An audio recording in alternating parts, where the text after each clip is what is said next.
بسم الله الرحمن الرحیم. انسان کامل، سرگذشت علیین، جلد دوم.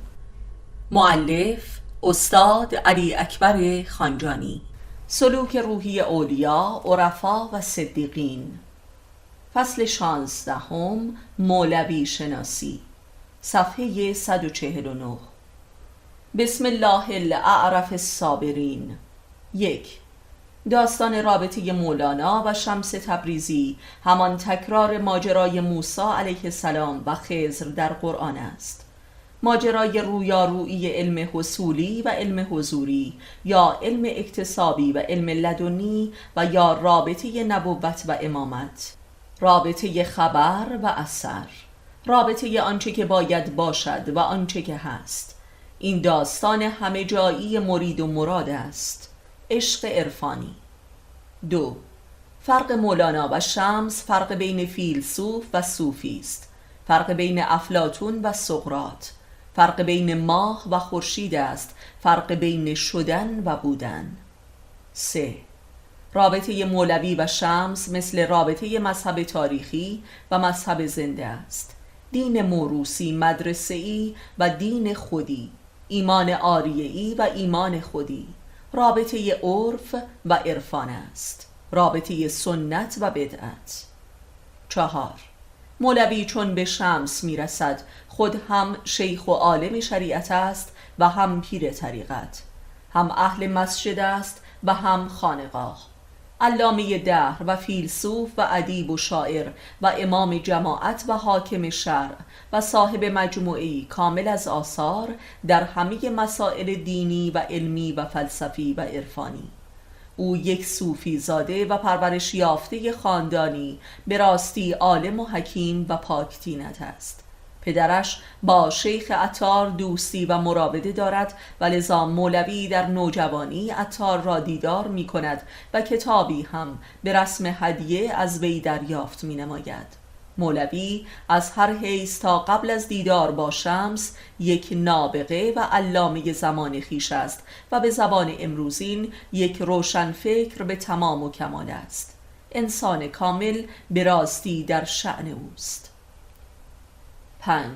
او تا قبل از دیدار با شمس هم خود یک عارف است، اهل سلوک و کرامت و قداست ویژه‌ای در میان مردم، و لذا یهود و نصارا هم به وی ارادت دارند و چنین مقام و شأن اجتماعی آن هم از یک فقیه مشهور منحصر به فرد خود اوست.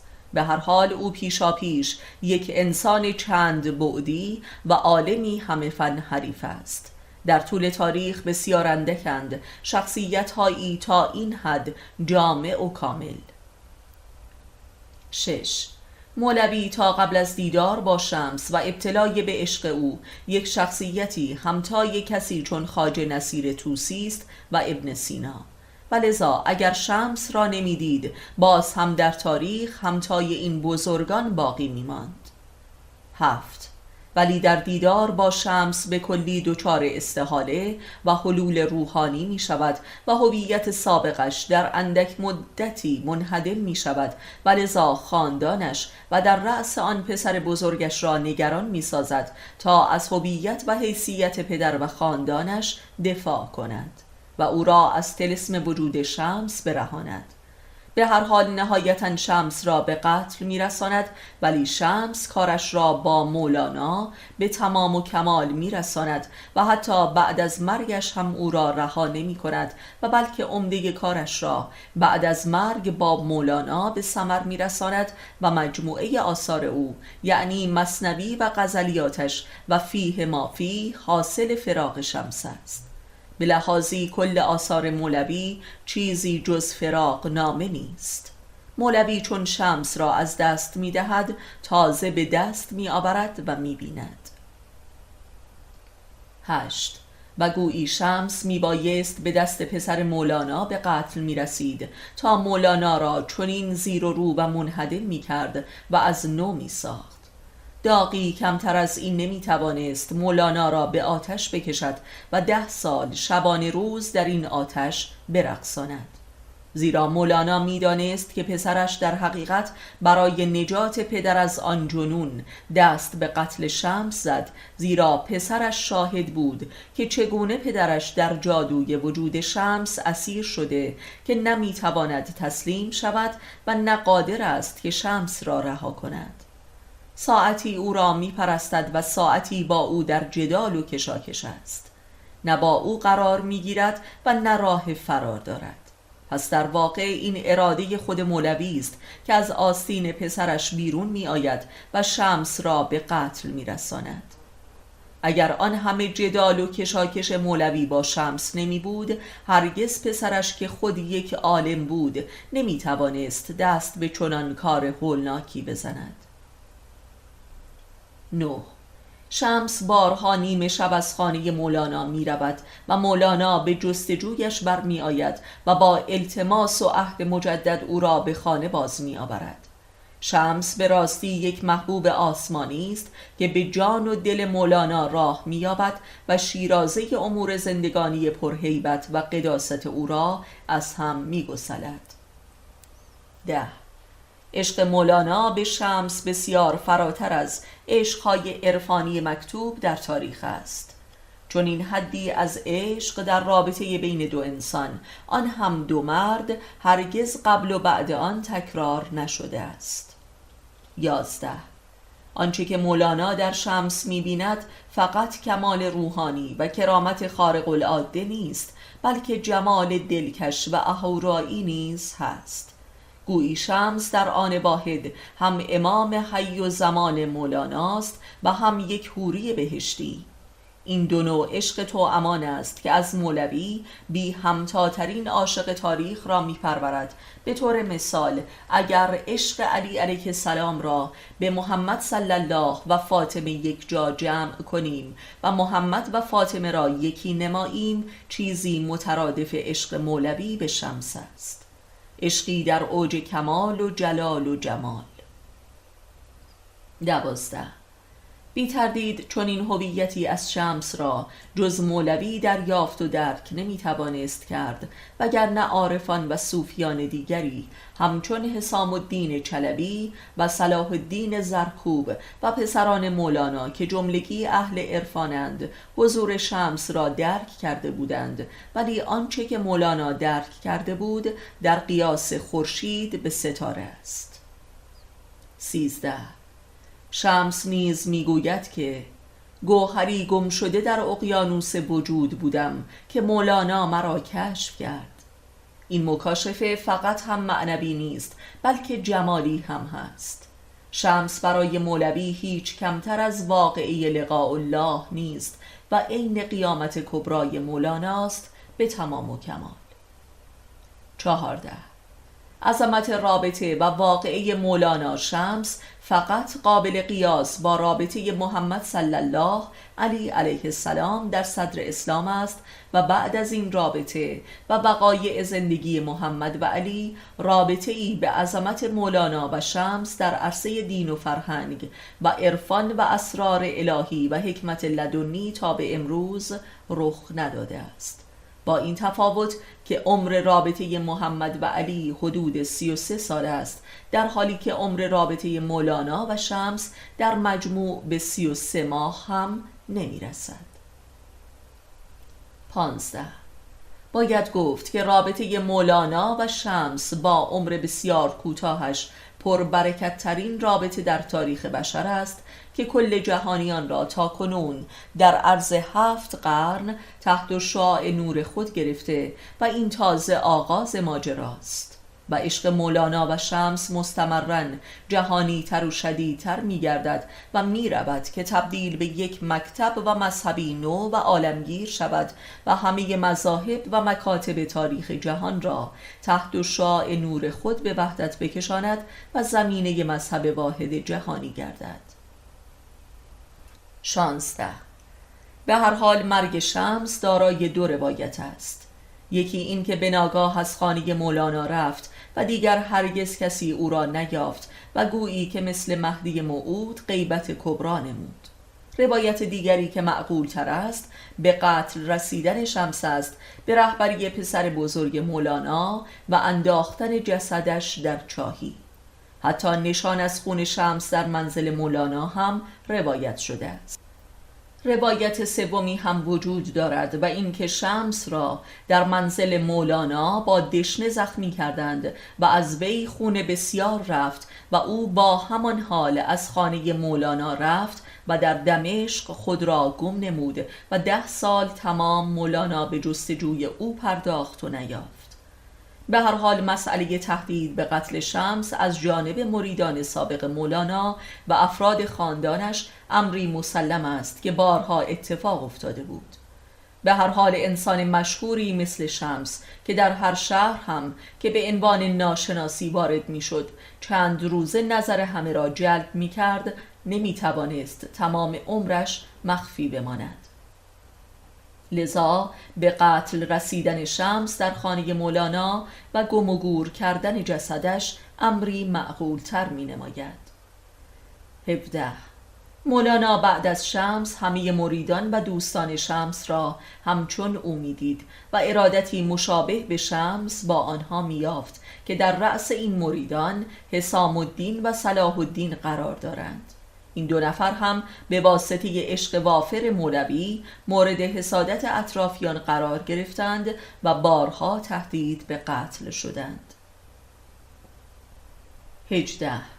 مولانا قبل از شمس خود مریدانی آتشین داشت و همین مریدان به رهبری پسر مولانا مبادرت به قتل شمس نمودند، ولی بعد از میان رفتن شمس هم دیگر از چشم مولانا افتادند و مولانا دیگر حاضر نبود که نقش شیخ و مرشد را ایفا کند و بلکه مقام مریدی را دوست می داشت و مریدی حسام الدین و صلاح الدین را به مدت 10 سال نمود و به درخواست حسام الدین بود که مثنوی را نوشت. گویی شمس مولانا را از مقام مراد به مقام مریدی رسانید و به او نشان داد که حق در مرید است. مولانا را باید کاملترین و مشهورترین مرید وادی عشق و عرفان دانست که آوازه این مکتب را به سراسر جهان رسانیده و میرساند. مولانا مکتب عرفان عملی و رابطه مراد و مرید را تبدیل به یک مذهبی جهانی نموده است. او به راستی پیامبر جهانی عشق عرفانی است. 19. هیچ عاشق و مرید و شاعری در تاریخ بشر تا به امروز در وصف مراد و معشوق خود همچون مولانا در وصف شمس داد سخن نداده و محبوب خود را به مقام الوهیت نرسانیده است. بیان عشق مولانا به شمس عالی ترین حد عشق و ارادت و عبودیت و حمد و ثنای یک انسان نسبت به محبوب خویش است. هیچ بشری چون مولانا مقام عشق را تا این حد بالا نبرده است، آن هم عشقی واقعی و عینی و نه تخیلی و آرمانی. هیچ کس چون مولانا حق ارادت و تعلیم و تربیت را ادا نکرده است و حق معلم و مربی را. به راستی باید مولانا را با فرهنگ ترین و با ادب ترین و تربیت شده ترین انسانی دانست که تاریخ بشر در قلمرو مکتوبش به خود دیده است. 20. در هیچ اثری از بشر تا این حد عشق و معرفت و ادب و تربیت دوشا دوش همدیگر نبالیده است.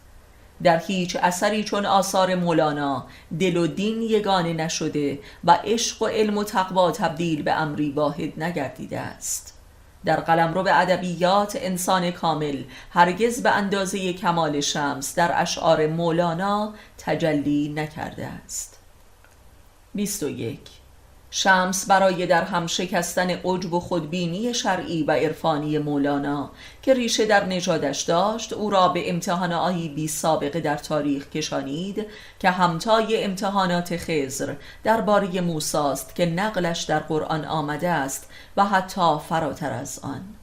و مولانا با قبول شدن در این امتحانات بود که از نو خلق شد. 22. به روایت مورخین شمس بارها مولانا را امر به محرمات و گناهان کبیره نمود، از جمله شراب و زنا و لواط. علاوه بر اینکه او را از همه مقامات و منزلت‌های شرعی و اجتماعی و عرفانی انداخت و هیچ و پوچش ساخت و خانه نشین نمود و بساط حوزه و خانقاه و تدریس و امامت جمعه را از او گرفت و تعطیل کرد و گویی که کسی قصد نابودی دشمن خود را نموده باشد. درست به همین دلیل اطرافیان مولانا به شمس بدبین شده بودند و او را یک شیاد جادوگر می دانستند و لذا شمس در تمام مدتی که میهمان مولانا در قونیه بود شبی بی هراس مقتول شدن نبود. 23. یک بار مولانا را به محله بدنام شهر که روسبی خانه ها و میخانه ها در آنجا بود فرستاد، آن هم با عبا و عمامه، تا برای شراب بخرد و به خانه آورد. یک بار هم پسر و همسر مولانا را درخواست نمود تا با آنان جماع کند و مولانا تماما قبول کرد که به ناگاه شمس نعره برآورد که وای از صبر مولانا که خضر را در قبال موسی خجل نمود. 24. حتی مولانا را امر نمود که جمله آثار مکتوبش را از جمله مجموعه حجیم تفسیر قرآنش را در چاه بیندازد و انداخت. 25. مولانا یک فقیه اعلم و دانشمند و طبیب مشهور و صاحب کرامت و فیلسوف و شاعر و عارف و صوفی مشهوری در شهر بود که شمس همه این عناوین و هویت‌هایش را از او ظاهراً و باطناً برگرفت و به راستی وی را پوچ ساخت و آنگاه از نو آفرید. 26. گویند هنگامی که ابن سینا به نزد شیخ خرقانی رفت گفت آنچه را که ما می‌دانیم شیخ می‌بیند، ولی ابن سینا حاضر نشد از تمامیت خود دست بکشد تا او هم ببیند آنچه را که شیخ می‌دید، ولی مولوی چنین کرد. 27. در طول تاریخ کم نبودند علما و فقها و فلاسفه بزرگی که در نزد یک شاهد حق منقلب شدند، ولی انقلاب مولانا در حد کمال بود و قبل و بعدش تا به امروز تکرار نشده است. 28. مولانا چنان در وجود شمس فنا شده و در او بقا یافته که اثر کبیری چون دیوان غزلیاتش را به نام شمس می سراید و گویی شمس شاعر این اشعار است. او به راستی خود شمس شده است و گویی که شمس در او فنا گردیده است و از زبانش سخن می گوید و خود را معرفی می کند. 29. دیوان غزلیات شمس به لحاظ صنعت شعر نیز در حد کمال است، هم در ادبیات فارسی و هم در ادبیات جهانی، و به قول آلبرت شوایتزر مولانا کمال معرفت بشر است.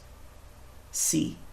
واقعه فنای در ذات پیر در هیچ مریدی چون مولانا در تاریخ تحقق نیافته و به عرصه معرفی و ادبیات در نیامده است. 31.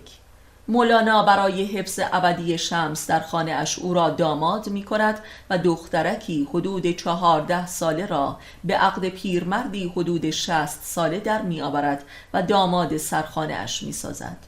این دخترک نیز از بستگان مولاناست که کیمیا نام دارد. گویی شمس که هنوز پسری باکره بود با تمام وجود عاشق کیمیا می شود و شبانه روز را با وی به سر می برد تا آن حد که مولانا شبانه روز پشت درب اتاق شمس در انتظار بوده که نوبت دیدارش فرا رسد. مولانا به ناگاه متوجه می شود که به دست خود برای خود هوو آورده است. 32. ماجرای عشق شمس و کیمیا نیز خود افسانه ای دگر است در کنار افسانه عشق مولانا و شمس. 33.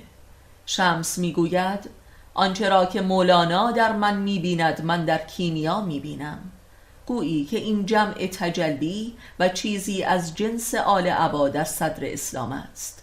مولانا و شمس و کیمیا و سلطان ولد و حسام الدین و صلاح الدین، همچون محمد و علی و فاطمه و حسن و حسین و سلمان. 34. ولی کیمیا خاتون پس از چند ماه دچار بیماری حیرت آوری شده و فوت می کند. این واقعه به غایت تراژیک نیز نقش سرنوشت سازی در رابطه مولانا و شمس داشته که به ندرت مد نظر قرار گرفته است. گویی کیمیا خاتون در پرتو عشق شمس ذوب شده بود، چرا که دچار ضعف شدید بوده و از فرط ضعف و زرد رویی فوت کرده است. 35. به هر حال آنچه که مولانا در شمس و شمس در کیمیا خاتون می‌بیند موجب مرگ این هر دو محبوب می شود. اول شمس را داغدار می کند و سپس مولانا را، و مولانا وارث این همه عشق و داغ و فراق است. 36. کیمیا خاتون طبق روایت علی رغم سن کم دختری بسیار فرزانه و صاحب بصیرت و فراست حیرت آوری بوده و مولانا این دختر را جز در شأن شمس نمی‌دانسته است و شمس هم بیهوده تن به این وصلت نداده است. به روایتی این دختر تربیت شده خود مولانا بوده است. 37. به هر حال خانه مولانا حدود 2 سال به راستی قیامت سرا بوده است و هر که از مردم عادی هم برای دیدار شمس بر این خانه وارد می شده منقلب و شیدایی می گشته است. یک بار هم به پیشنهاد مولانا مقدار زیادی پول از ثروتمندان شهر که برای دیدار شمس آمده بودند به عنوان تبرک یا حق ویزیت دریافت شد که به مصرف امور خیریه در شهر رسید. 38. مولانا در عشق و ارادت عرفانی سقف رابطه مراد و مرید در تاریخ بشر را شکافته و آن را به حد اعلایش رسانیده است. ارادت و اطاعت بیچون و چرای مولانا به شمس بسیار فراتر از مشاهده کمال و کرامات بوده است. او تماما جمال و جبروت می دیده است، آنگونه که در غزلیاتش آشکار است.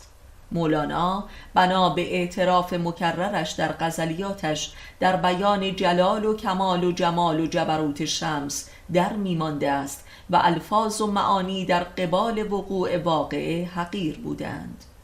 چون این چیزی در تاریخ ادبیات و شعر و غزل هرگز اتفاق نیفتاده است، زیرا همواره الفاظ و واژه‌هایند که از اصل واقع سبقت می‌گیرند و لذا عرصه غزل تماماً اغراق و افراط است و واقعیت مورد بحث همواره کمتر از شعر است. ولی این امر در مورد شمس وضعی معکوس یافته است. در اینجا کلام خداوند در قرآن درباره وصف خداوند قابل توجه است که هیچ کس نمیتواند حق خداوند را به اندازه قدرش توصیف و شکر نماید و این است که به راستی در این واقعه عین واقعه به معنای قیامت رخ نموده است. لقاء الله. 39. بیان مولانا درباره شمس عین پرستش و عبودیت است و حق الوهیت و چون این امری هرگز در عرصه تاریخ مکتوب گزارش نشده است الا از زبان مریدان علی علیه السلام درباره عظمت وجود آن حضرت، مخصوصا از زبان ابن سنان که بانی مذهب علی اللهی است و گاه از زبان خود علی علیه السلام درباره محمد صلی الله که فرمود من بنده ای از بندگان محمد هستم. 40. از جمله عبادات و اموری که شمس به مولانا در چند نوبت تعلیم می‌دهد سماع و دف است به جای نماز. به هر حال سماع قبل از این واقعه هم سابقه داشته است، ولی سماع مولوی است که در تاریخ عرفان باقی مانده است و مولوی حدود 10 سال بعد از غیبت شمس فقط به واسطه سماع است که توانسته این داغ و فراق را تاب آورد و هضم نماید. وقتی روحی عظیم بر کالبدی وارد می شود، آن بدن به پرواز و دوران می آید و آنقدر بال بال می زند تا بتواند آن روح را در خود قرار دهد، مثل در قفس انداختن یک عقاب. 41. شمس تبریزی از مریدان و یا دوستان ابن عربی عارف شهیر در دوران جوانی بوده است و از او به نام شیخ اکبر نام میبرد و در جایی از شیخ اکبر به دلیل تساهل در امور شرع انتقاد می کند. پس شمس انسانی به غایت متشرع نیز بوده است که به جای نماز مولانا را سماع می آموزد و این از عجایب معارف است و جای بس تأمل است. و مولانا هم خود یک فقیه و مجتهدی به نام بوده و یک مرجع کامل و تمام و عیار شریعت و طریقت محسوب می شده و وارث پدرش که عارفان به نامی همچون ترمذی را به بار نشانده است و خودش مشهور به سلطان العلماء است و کسی چون سلطان محمد خوارزمشاه از وی حساب می برد.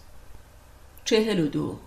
باید گفت که دین اسلام و شریعت محمدی و امامت علوی در قلمرو رابطه مولانا و شمس دچار یک انفجار نوری و قیامت شده است و درست به همین دلیل اینک 7 قرن است که نابترین وجه اسلام و امامت و ایمان و عرفان از پرتو رابطه مولانا شمس و آثار مولانا به جان طالبان میتابد و دین خدا را بر پا نگه داشته است و بلکه تا آفاق عالم توسعه بخشیده و از حدود قلمرو به عربیت خارج شده و تا روم و چین رسیده است و امروزه بزرگترین مولانا شناسان جهان را در آمریکا و ژاپن میابیم و عجبا که حدیث خیش را از زبان بیگانه باید شنید.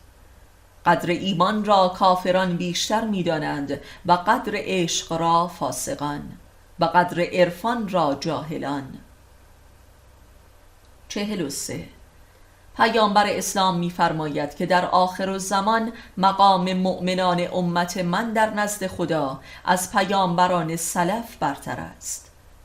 مولوی یکی از این مؤمنان امت محمد است که در صبر عرفانی مقامش از حضرت موسی در قبال خضر برتر است.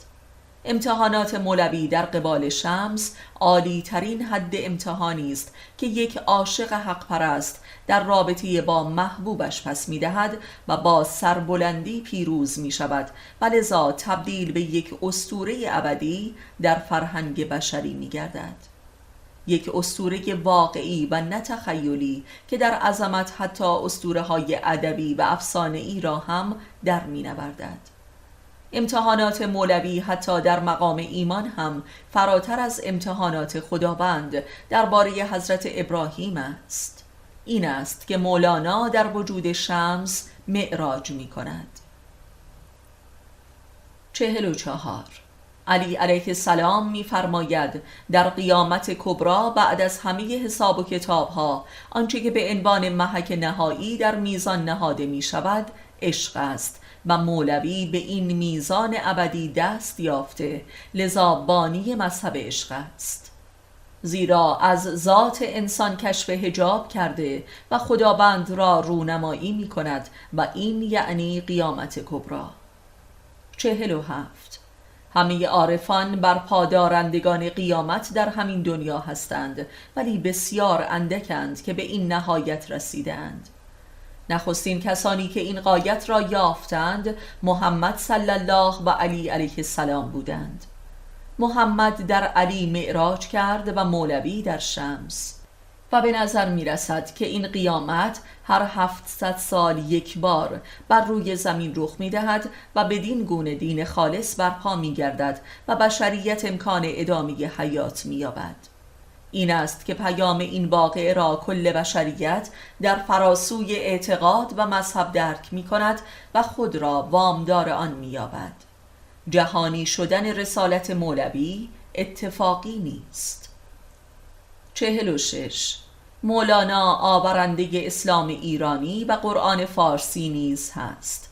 تعبیر شیخ بهایی سلطان فقه شیعی در این باب گزافه نیست، زیرا یک فقیه هرگز قادر به گزافه گویی نیست.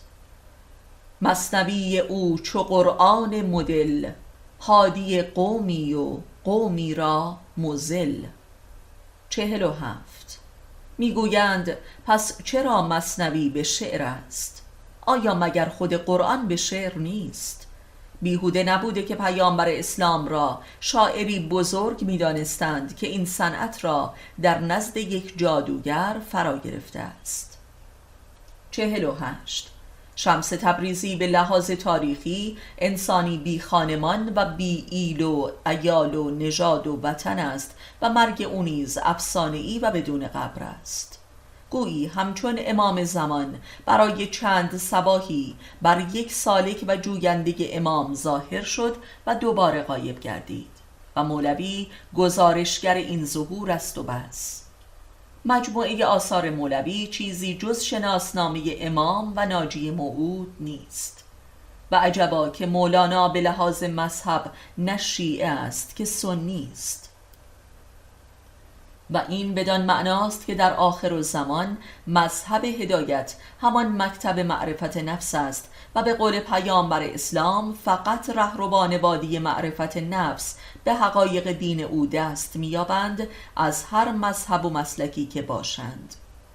همانطور که ماسینیون پیر دکتر شریعتی به عنوان یک مسیحی در عالم رویا با امام زمان دیدار می‌کند، همانطور که یک شیعه ایرانی یعنی شریعتی در عشق عرفانی به یک مسیحی فرانسوی موجب بیداری یک ملت و انقلابی بزرگ می شود و خود او اعتراف می کند که در تمام دوران برزخ زندگیش دیوان شمس تبریزی ناجی وی بوده است. 49. مولوی هنگامی که به شمس میرسد از هر حیث در زندگی فردی و خانوادگی و اقتصادی و اجتماعی و حیثیتی و معنوی انسانی کاملا موفق و بی‌نیاز و سربلند و بلکه یک اسوه کامل سعادت مادی و معنوی است. ولذا رابطه او با شمس تماما از منظر بی‌نیازی است و این است که عشق عرفانی ناب و خالصانه و بدور از هر دروغ و ریا و شرک و نفاق و تجارتی ممکن می شود. انسان نیازمند و گرفتار و معذب چون عاشقی در یوزه و منتکش و ذلیل می شود و انسان صاحب اقتدار هم چون عاشق شود یک معشوق خوار و ارباب می شود. مولوی به واسطه شرایط و تعلیم و تربیتی که دارد انسانی متعادل است و علاوه بر این هم خود را می شناسد و هم شمس را در همان نخستین نگاه کشف می کند همچون یک ناجی موعود و دست به دامانش می شود که ای غواص دریای معانی مرا دریاب. مولوی برای به دست آوردن دل مرادش چنان خفت و خواری و التماس و منت می کشد که مشابهش در جهان عرفان عملی سابقه ندارد.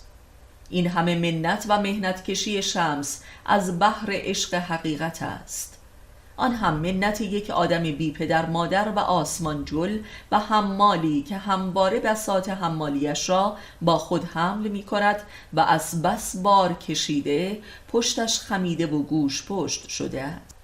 شمس تا قبل از مولوی هیچ شاگرد یا مریدی را نپذیرفته بود و در گمنامی کامل زیسته بود و در هر شهر و محله‌ای که به واسطه کرامتش شناخته میشد فوراً محل زندگی خود را تغییر میداد.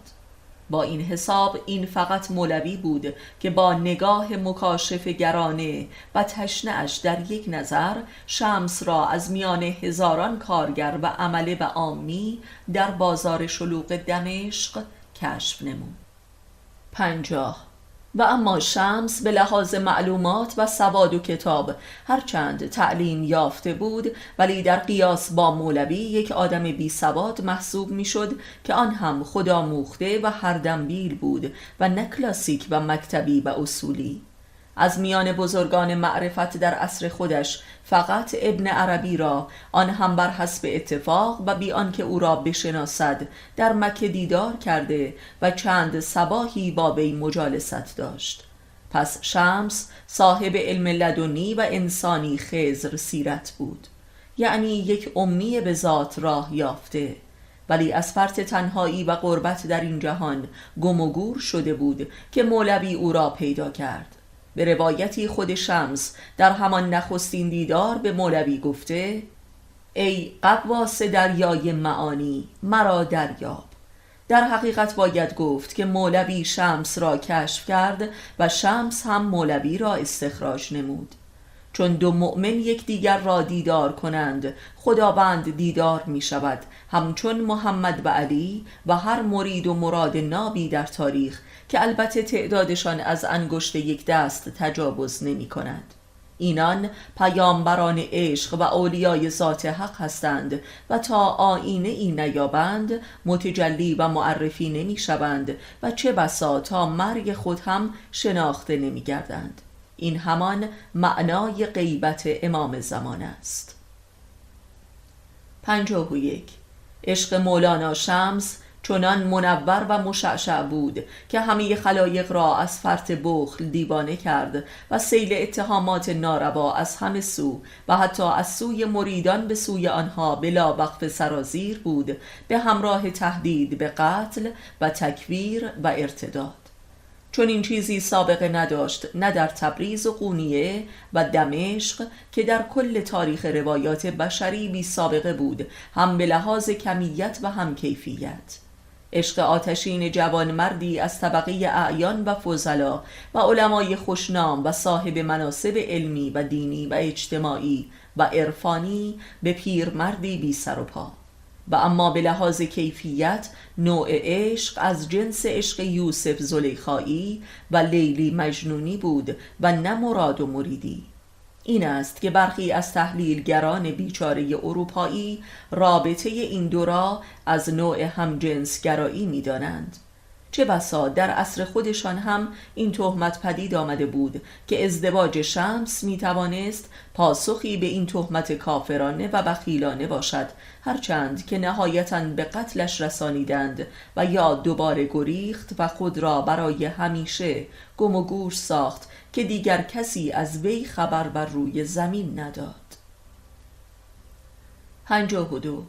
با توجه به شیدایی مولوی و توصیفش در غزلیات به یقین باید گفت که این عشق فقط کمالی و جلالی نبوده بلکه جمالی نیز بوده است و عشق جمالی است که چنین شورش و آتشفشانی برپا می کند و بیشک مشاهده جمال کمال خود مقامی ویژه و بس کمیاب در میان اهل شهود است.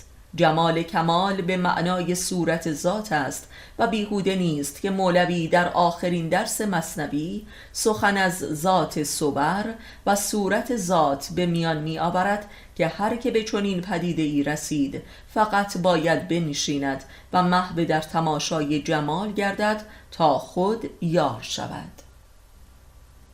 53. شمس تبریزی بی نهایت شبیه هویت ابر انسان نیچه در کتاب چنین گفت زرتشت می باشد. حتی بسیاری از مفاهیم مقالات شمس به این اثر نیچه شباهت دارد، مخصوصاً معنای فراسوی نیک و بد و قهرگرایی در عشق. و به لحاظی اصلاً خود نیچه در سیر و سلوک روحی و شیوه زندگانی و طرز نگرش شباهت بسیاری به شمس دارد. 54. در کل تاریخ هزاره اخیر حقیقت و ذات مذهب امامیه و تشیع و عشق به امام در هیچ بشری همچون مولوی ظهور و بروز و تحقق نیافته است، آن هم از یک سنی مذهب. و این حجت است بر این ادعا که تشیع و اسلام و توحید از شعارها و اصول عقاید صرفاً کلامی و حدیث بر نمیخیزد بلکه از معرفت بر میخیزد. مولانا بعد از ائمه اطهار بزرگترین سلطان عرفان و حجت مذهب شیعه و امامیه و بزرگترین اسوه معنای ختم نبوت و آخرالزمان است و پدر مذهب واحد جهانی که اساس حاکمیت و ظهور امام زمان را پدید آورده است. او خود به تنهایی اساس دین در آخرالزمان است و گویی تجلی سلمان فارسی است. 55. تشیعی نیست که باور داشته باشیم که آدم‌هایی در یک دوره از تاریخ گذشته به نام امام وجود داشتند و یکی از آنها همینک غایب است و روزی ظهور خواهد کرد و ما را نجات خواهد داد. این نه تشیع است، نه اسلام است و نه اصلا دین و آیینی است و اگر هم باشد مرده پرستی است. تشیع این است که امام زنده و حی و حاضر عصر حاضر خودمان را بیابیم و در پرتو ولایتش اطاعت کنیم تا هدایت و آدم شویم. یعنی کاری که مولوی کرد. پس مولانا امام شیعه‌گری ماست که به ما می آموزد که چگونه باید شیعه بود و مسلمانی کرد. 56. مولانا هم مرید کاملی است و هم مراد کامل و امام است و بدین معنا نهایتاً در مقامی برتر از شمس قرار می گیرد. مولانا معلم شیعه‌گری و امامت هر دو است. او امامت و مأمومیت را در همه مراحل و از آغاز تا کمالش تعلیم می دهد با زندگیش. مولانا از نادر عارفانی است که آثارش آیینه زندگی اوست و خود امام و حجت ادعای خویش است و این بیان واضحی از انسان کامل است. 57. مولانا از نادر انسانهای کامل و عارفان واصل است که شناسنامه سیر و سلوک خود را به تمام و کمال در اختیار بشریت قرار داده است و از این لحاظ شاید حتی بی همتاست. 58. مولانا در قلمرو عرفان عملی یک معلم کامل است، زیرا برخی اساتید عرفان نظری هستند و خود بهره ای از عرفان عملی ندارند و برخی هم عارف کامل هستند ولی تعلیم نداده اند و این مکتب را مکتوب و جاری نکردند. مولانا عارفی صاحب رسالت و شریعت عرفانی است، آن هم در وسعت جهانیش. 59. مولانا تنها عارف واصلی است که درس امامت داده است، یعنی نشان داده است که چگونه انسانی میتواند به ولایت و امامت وجودی در خویشتن برسد. یعنی انسان کامل را تدریس کرده است، آن هم به زبان حکایات عامیانه و نه فلسفیات اشرافی مثل ابن عربی و ملا صدرا. 60. مولانا یک امام ایرانی است که رسالت جهانی دارد و مثنوی هم کتاب اوست. 61. اسلام ایرانی همان تشیع است و تشیع ایرانی و زنده و مؤمن و خلاق در طول تاریخ بعد از امامان صدر اسلام امامانی حی و حاضر داشته است که هنوز هم با نفس آنها نفس می کشد، مثل سلمان فارسی، حسن صباح، بابا طاهر عریان، مولای رومی، حافظ شیرازی و فردوسی، که البته زنده ترین آنها همان مولاناست که کتاب امی دارد و حکایاتش همچون قصص قرآنی در سینه مردمان جزو فرهنگ زندگی ایرانیان است و با ذکر نامش ایمانها تغذیه می شوند، همچون نام علی علیه السلام و حسین علیه السلام. 62. مولانا به راستی مولای ماست، نه به اسم. 63.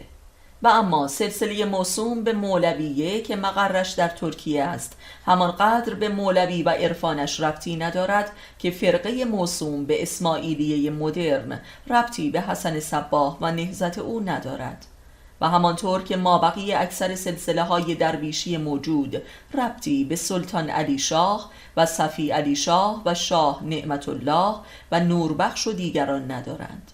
همانطور که قمه‌زنی و سورچرانی عاشورا ربطی به امام حسین علیه السلام ندارد، زیرا امامت در عصر آخر الزمان به ارث نمی رسد. اکثر این سلسله ها دجالیت عرفانی هستند، زیرا در تاریخ مطلقاً اثری از تعیین وصی و جانشین برای مولوی نیست. تازه مگر شمس برای خود حتی مولوی را وصی کرده بود که مولوی هم بخواهد وصی قرار دهد. در عرصه غیبت ماهیت دجالی این سلسله ها آشکار است. عارفان امامان عرصه غیبت و اوصیای امام زمان و به زبان امام صادق علیه السلام امامان ناطق هستند و فقط بر طالبان حقیقت و سالکان صدیق آشکار می شوند و بازاری نیستند، همانطور که شمس و مولانا در عصر خود فقط امام تعداد انگشت شماری بودند. 64. آیا می توانید هیچ تصوری از فرهنگ دین و معنویت و اسلام روحانی این 7 قرن اخیر در جهان اسلام و ایران به دست دهید، در حالی که مثنوی مولوی و غزلیات شمس را نادیده انگارید؟ شب کامل، روزگاری بی آفتاب. مؤمنان به خوبی این مثال را درک و تصدیق می کنند. همکنون ایران و اسلام بی مولوی را تصور کنید. آیا کسی از آسمان فرهنگ و معنویت و ایمان و شوق دینی سراغ دارید که به طریقی با مولانا اتصالی نداشته باشد؟ همه بزرگان دین و فرهنگ و معنویت و ادب تاریخ معاصر ما مولانایی هستند. دکتر شریعتی، امام خمینی، فروزانفر، شاملو، شهریار، اخوان و هشت رودی. 65. مولانا قله قاف عرفان و اسلام و هنر و ادب و عشق و دل و ایمان ماست. قرآن و مثنوی 2 کانون فرهنگ دینی و فضایل اخلاقی ما هستند. 66. امروزه و مخصوصا در عصر جدید ما مسلمانان و مخصوصا ایرانیان فقط به واسطه مولانا قادریم که مسلمانی خود فخر کنیم در کل جهان مدرنیسم. 67. مولانا کارگاه مدرنیسم اسلامی است، بدین معنا که بخش اعظمی از اسرار قرآنی و دینی را به عرصه تجلی مفاهیم اجتماعی و فکری و عملی و عرفی کشانیده است و از هر راز دینی و قرآنی و اسلامی یک بت زیبا و جاودانه‌ای از مفهوم عینی در زندگی روزمره پدید آورده است و طیف لامتناهی بین کفر و ایمان را در حیات عامیانه بشر نمایانده است و نشان داده که چگونه مرز بین کفر و ایمان به مویی بند است و تا چه حد قضاوت در عرصه دین هولناک و ناممکن است و این گونه آسمانی از تساهل دینی خلق کرده که همه مذاهب و فرقه ها قادرند که در آن همزیستی کنند. مولانا دین را در عشق به تمام و کمال آشکار کرده و بدین طریق دین را تماما قلبی و عاشقانه کرده و با زندگی روزمره پیوند زده است. چون این کاری را جز او هیچ کس در تاریخ اسلام انجام نداده است. 68. برخی از فقها و علمای دینی میگویند که مثنوی موجب گمراهی بسیاری است. آیا خود قرآن چنین نیست؟ خود قرآن میگوید که این کتاب مؤمنان را هدایت می کند و کافران را گمراه و منافقان را رسوا می سازد. به قول شیخ بهایی، مثنوی هم مثل قرآن برخی را هدایت می کند و برخی را گمراه، یعنی تکامل و حرکت بشر را تسریع می کند در هر دو سو. 69. میگویند که مثنوی دریای تناقضات است و این موجب سوء استفاده و ضلالت است. مگر خود قرآن چنین نیست؟ خود قرآن میگوید که برخی میگویند که این کتاب پر از تناقض است، در حالی که خردمندان میدانند که امری واحد است. 70. مولانا بزرگترین احیاگر امامت در عرصه غیبت امام زمان است و ثابت می کند که در عصر غیبت امام برای اهلش در دسترس است و برای نااهل غایب است. 71. در قلمرو فرهنگ هیچ کس چون مولانا در تاریخ اسلام به امامت و تشیع خدمت نکرده است. 72. کتاب‌های زنده در تاریخ جهان بسیار اندک و انگشت شمارند و مثنوی یکی از کتاب‌های زنده تاریخ بشر است، زیرا یکی از قلبی ترین کتب است. 73. مثنوی جامع ترین و عمیق ترین کتاب دلشناسی در تاریخ بشر است. 74. آخرین و کاملترین نظریه جامعه شناسی نجات موسوم به مکتب آماتولوژی از جورج سوروکین می باشد که کاملترین جامعه شناس عصر جدید نام گرفته است که خدای جامعه شناسی سوسیالیستی و کاپیتالیستی است. این مکتب تنها راه نجات بشر به سوی عدالت را عشق عرفانی و رابطه دوقلویی می داند. این مکتب 7 قرن پیش از این به تمام و کمال در مثنوی تدوین شده که به لحاظ لغت هم دقیقاً مترادف با آماتولوژی می باشد که همان رابطه مراد و مرید یا ولایت وجودی است. 75. به نظر ما کمال معنوی و غایت سادگی و زلالی اسرار مثنوی در غزلیات شمس حضور دارد که متاسفانه از این منظر مورد مطالعه قرار نمی گیرد. 76. از آنجا که همواره راز دوست را باید ز غیر شنید و بلکه ز دشمن، امروزه تحقیقات غربی ها و روس ها در آثار مولوی تبدیل به کرسی های تخصصی در مراکز علمی و پژوهشی غرب شده است و ما هنوز در پاک یا نجس بودن مثنوی در استخاره ایم. این هم از مصادیق آن پیشبینی پیامبر اسلام که وای به روزی که غیر مسلمان در استفاده از علوم اسلامی از مسلمانان سبقت جویند. 77. گفتیم که مولوی بزرگترین معلم مکتب امامت در تاریخ اسلام است، یعنی بزرگترین احیاگر واقعه قدیر خم. مثنوی همان واقعه بیعت 2 بین مؤمنان است که در دین و دنیا از هم ارث میبرند و عجبا که هنوز در سنی و شیعه بودن مولوی در تردیدیم. 78. مولوی حلقه اتصال و اعتبار ما با فرزانگی غیر اسلامی است. این بدان معناست که مولوی فقط ما را به قلل معرفت دینی و اسرار الهی متصل نکرده، بلکه ما را به قلل فرزانگی آفاق جهان غیر اسلامی هم مربوط ساخته است و فرزانگان جهان از درب مولوی با ما سخن میگویند. مولوی ما را به اوج و کمال سیر آفاق و انفس راهنمون کرده است. 79. در دائره المعارف های بزرگ جهان مولوی تحت عنوان یکی از بزرگترین روشنفکران تاریخ جهان معرفی شده است. روشنایی فکر به راستی در هیچ اثری به اندازه آثار مولوی تبلور نیافته است و این است که هیچ روشنفکری در تاریخ معاصر ایران و اسلام و جهان نیست که مولوی را نشناسد. 80. و اما در قلمرو روانکاوی اعماق نیز اثری ژرف‌تر از مثنوی و غزلیات شمس وجود ندارد. شناخت روان آدمی موضوع محوری مثنوی است و افسوس که این اثر در دانشگاه‌های روانشناسی و علوم تربیتی ما کمترین جایگاهی ندارد، آن هم در نظامی که دم از تمدن اسلامی میزند. 81. عشق در توصیف مولوی در عالی‌ترین و وسیع‌ترین حد امکان است. عشق در منطق مثنوی و غزلیات شمس مترادف با عاشق شدن نیست، بلکه مترادف با بودن است. وجود در فلسفه مولانا همان عشق است، زیرا کسی و چیزی نیست که عاشق نباشد، و بلکه وجود طفیلی عشق است و عشق همان خالق است. فقط در منطق مولاناست که بی هیچ تعارف و تمثیل شاعرانه و هنری خداوند همان عشق است و عشق اسم اعظم است.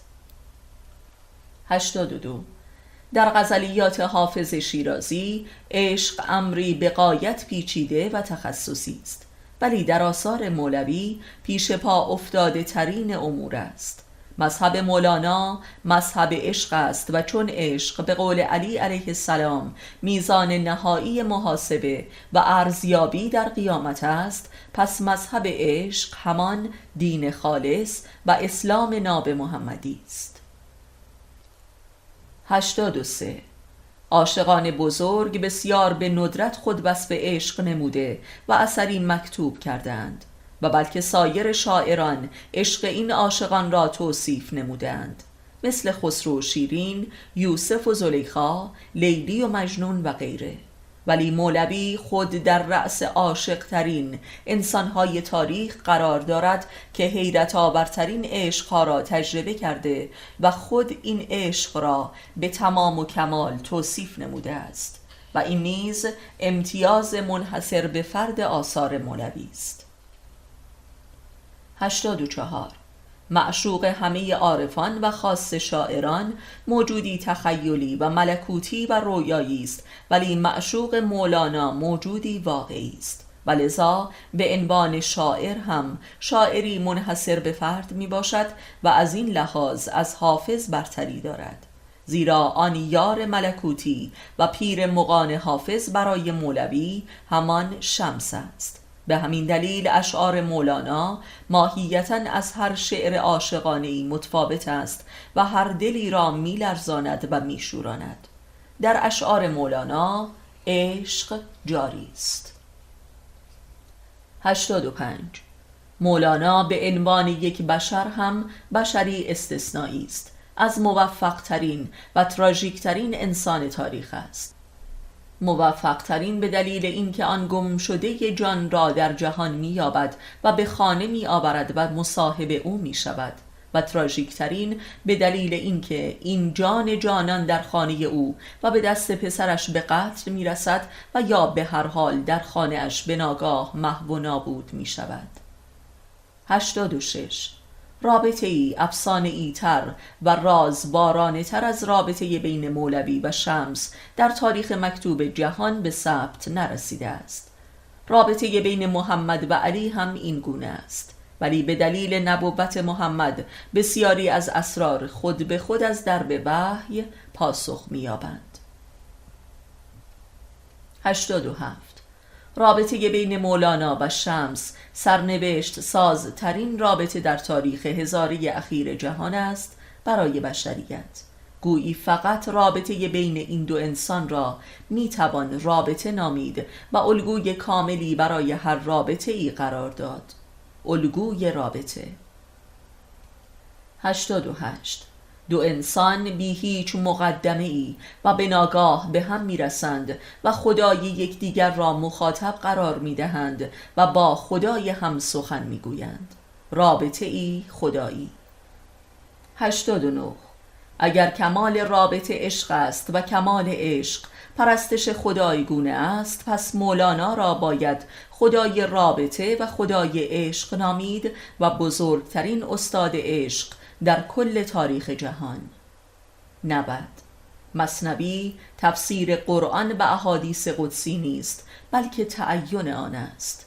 اگر مولانا را بانی تعین آیات و احادیث ندانیم، لااقل باید بزرگترین تعین بخش آیات و احادیث و معارف دینی بخوانیم که بر اساس مکتب مثنوی میتوان این تعین را برای جهان مدرن هم تحقق بخشید، که بنده در این راستا و به الهام از مولانا عمری مشغول این مهم بودم.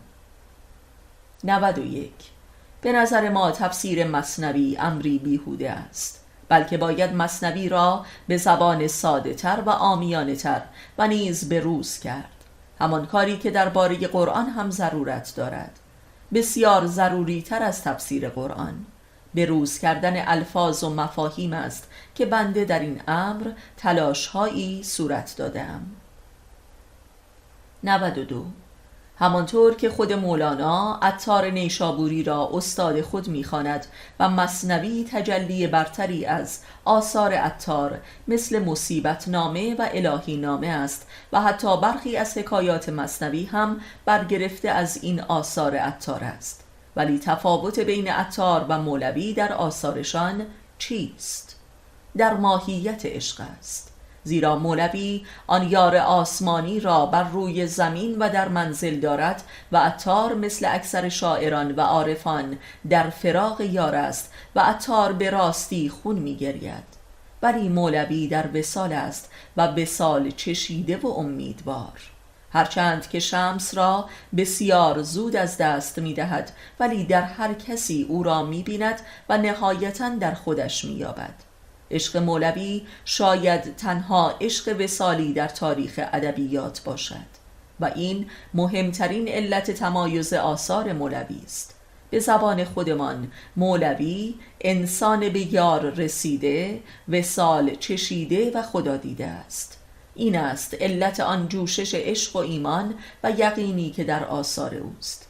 علم مولانا عینی است و عین الیقینی، که نهایتاً به حق الیقین میرسد، یعنی شمس در جانش حلول می کند و آثار مولانا حاصل این وحدت وجود و وصال روحانی می باشد. مولانا هم وصال بیرونی را چشیده و هم وصال روحانی را. از این لحاظ نیز یکی از خوشبخت ترین انسانهای تاریخ است و این است که همه نومیدان وادی عشق و جستجو با مطالعه مولانا نجات می‌یابند. همانطور که دکتر شریعتی غزلیات شمس را ناجی خود در دوران نوجوانی نامیده است که وی را از خودکشی رهانیده است و لذا آثار مولوی و مخصوصاً غزلیاتش بزرگترین ناجی نسل پوچ شده و قطعی ترین داروی نیهیلیسم است که بشر مدرن مبتلایش می باشد. 93. پس بیاییم با این خوشبخت ترین انسان تاریخ محشور و مربوط شویم تا ما را از این همه بدبختی و فلاکت نجات بخشد. مولانا هنوز هم یک ناجی زنده است و نمیرد کسی که زنده شد به عشق. 94. مولوی نیکبخت ترین انسان قرون اخیر در جهان است، زیرا قیامتش به تمام و کمال برپا شده و با خدایش دیدار نموده است. همانطور که محمد با خدایش در علی دیدار کرد، مولوی هم در شمس دیدار کرد. شمس من و خدای من.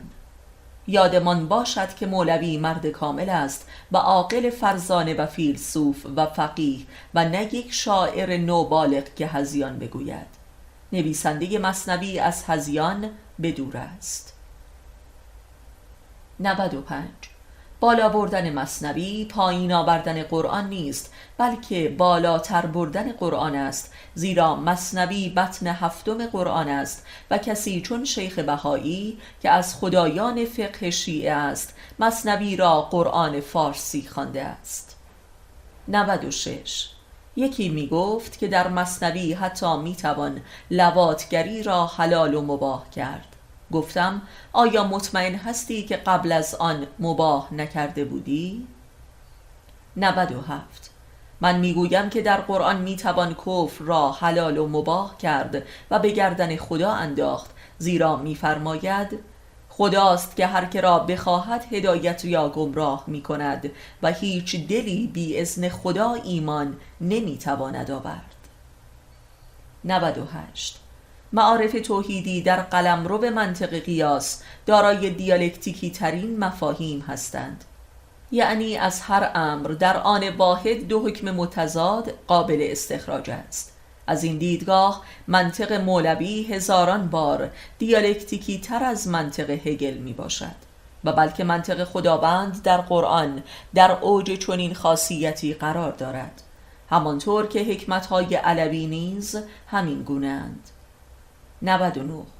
مولانا از بابت این همه عظمت هزینه‌های گزافی نیز پرداخت کرده است. لحظه ای خودتان را به جای او بگذارید که شمس برای اقامت در منزلش چه شروطی نهاد و او را در کوره چه امتحانات خانمانسوز و دینسوز و حیثیت سوزی قرار داد و به معنای واقعی کلمه از کل هویت اجتماعی و دینی و علمی و عرفانی و نژادیش ساقط کرد و در شهر به جنون مشهور شد. و اما بزرگترین و آخرین جهاد و امتحان او دست کشیدن از وراثت آباب و اجدادی بود، آن هم وراثتی عرفانی و بس مفتخرانه. یک بار شمس به صرف این که مولانا هنوز در خفا کتاب پدرش را مطالعه می کرد قهر کرد و به دمشق رفت که مولانا پسرش را به همراه گروهی به جستجوی او فرستاد و با تعهد سپردن او را به منزلش بازگردانید. در اینجا نیز طبق معمول شاهدیم که یکی از شاقه ترین جهادهای نفسانی همانا دل کندن از نژاد و وراثت نژادی است، عین آن بزرگترین امتحان ابراهیم در ذبح پسر و مبارزه بر علیه پدر یا عمویش و تبعید کردن همسر محبوب و فرزند خردسالش به کبیر برهوت عربستان.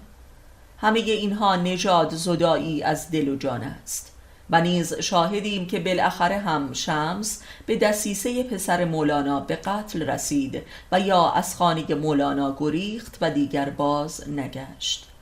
آدمی هرچه مهربانتر و مؤمنتر باشد و عارفتر، دلی لطیفتر و عاشقتر و رقیقتر دارد و لذا دل کندن از عزیزان شاقه تر است.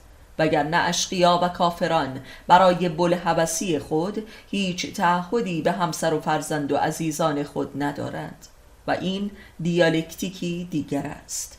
اصولا کافران را دلی نیست که بخواهند ببندند یا برکنند، و اما مولانا نهایتاً آن محبوبی را هم که برای به دست آوردنش از همه محبوبهای خود گذشته بود از دست داد و به تمام و کمال تک و تنها شد. خاصه که علت از دست دادن شمس هم خاندانش بود و در این مقام تفرید و تجرید کامل است که مولانا به تمام توحید با محبوبش شمس میرسد. وصال روحانی. به راستی که مولانا برای عشق چه مهنتها و مصیبتها که نکشید، ولی بالاخره رسید و خود رساننده و پیامبر عشق شد. 100. مولوی شناسی عشق شناسی است و لذا کمال شناسی و روح شناسی و خدا شناسی است و بلکه صراط المستقیم خدا شناسی است که مولوی در نزد خداست و آیینه دار جمال اوست. کسی که در حیات دنیا جمال می‌بیند، در حیات آخرت چه می‌بیند و چه می‌کند و کجاست؟ توسل و اتصال به مولانا نزدیکترین و نابترین راه اتصال به حق است و در عمل می‌بینیم که مولانا دوستان در سراسر جهان معنوی ترین و مؤمن ترین انسان‌ها هستند. حب مولانا حب امام زمان و انسان کامل است و همه درهای دوزخ را می‌بندد و عذاب را بر محبانش حرام می‌سازد. البته تکلیف مولوی بازان جداست، مثل علی بازان. اینها در بازی با اولیای خدا تمام قداست و حرمت و شرف وجودی خود را می‌بازند و رسوای جهان می‌شوند. بازی با مولانا مثل بازی با دهان شیر است. مولانا مؤمنان را هدایت و کافران را هلاک می‌سازد و منافقان را رسوا می‌کند. مولانا پیامبر عشق و اخلاص آخر الزمان است.